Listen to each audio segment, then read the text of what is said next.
Today we're going to refute universalism in less than 5 minutes. But what is universalism and why is it a heresy? Universalism is that Christian doctrine according to which everyone eventually will be saved. So hell is not eternal, sheep and goats will be separated only for a while, but then eventually everybody is going to be reconciled in heaven forever. Why is it a heresy?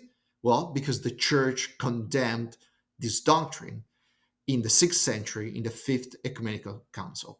Well, but why did the church reject such a doctrine as a heresy? Well, because it blatantly contradicts the Bible. Let's see why. Well, let's read from Matthew 25, where Jesus talks about the last judgment and the division of the sheep from the goats. And at the end, he says the famous verse, Matthew 25:46. Then they, meaning the unrighteous, will go away to eternal punishment, but the righteous to eternal life. Well, now you may wonder how somebody may read such a verse and get to the conclusion that hell is not eternal. Jesus talks about eternal punishment for the goats and eternal life for the sheep. How can you get this wrong? Well, they will argue from ancient Greek. And so if you want to refute them, we will need to play the same game. Go to the ancient Greek. And here you have it, the same verse in the original Greek. It reads, Kai apeleusantai, and they will go, hutoi, meaning these, meaning the unrighteous, eis kolasin aionion, into punishment eternal. I highlighted in red the critical word aionion, eternal. Now, why is this word critical for universalists?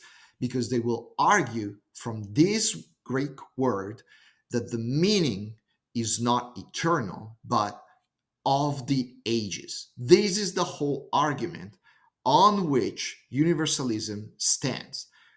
They argue that the ancient Greek word aionion is not eternal. Doesn't mean eternal, doesn't mean everlasting. It means of the ages, which are limited in time.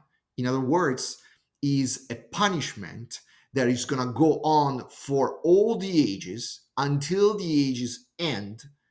And after that, everybody's going to be reconciled to God, a sort of limited purgatory. Now, why do they say that? Well, they have their reason to say that. And in a certain sense, it's true that Ionian may mean of the ages. Sometimes that word is used to reflect the idea of a long period of time, but finite. And in fact, Ionian is the Greek word that usually translates the Hebrew word olam. And in the Hebrew culture, the idea of an infinite amount of time is not well expressed.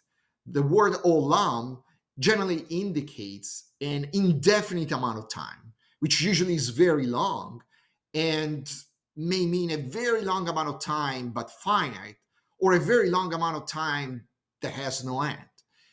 Actually, many times the Hebrew word olam, which is translated in Greek with aionios, indicates some attributes of God, which of course we know is eternal. But since in Hebrew this concept of infinite amount of time is not well defined, well, also the Greek word aionios sometimes may simply refer to a very long amount of time, but that eventually ends. Okay? And so they have a point there. And if you start arguing with them on this, you will never get out, and they will always remain of their opinion, and you will always try to convince them, and they will never get convinced.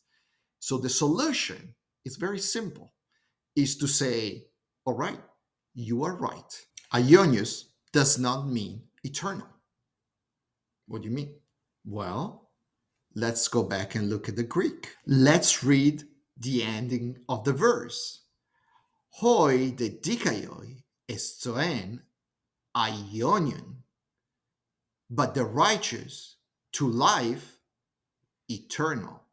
Wait a second. Didn't you tell me that aionian doesn't mean eternal? Well, but aionian is exactly the same adjective that is used to refer to the eternal life in heaven. Now, you need to make up your mind. Is aionian eternal or not? If aionian doesn't mean eternal, that means that also life in heaven is not eternal. And if aionian means eternal, universalism is wrong.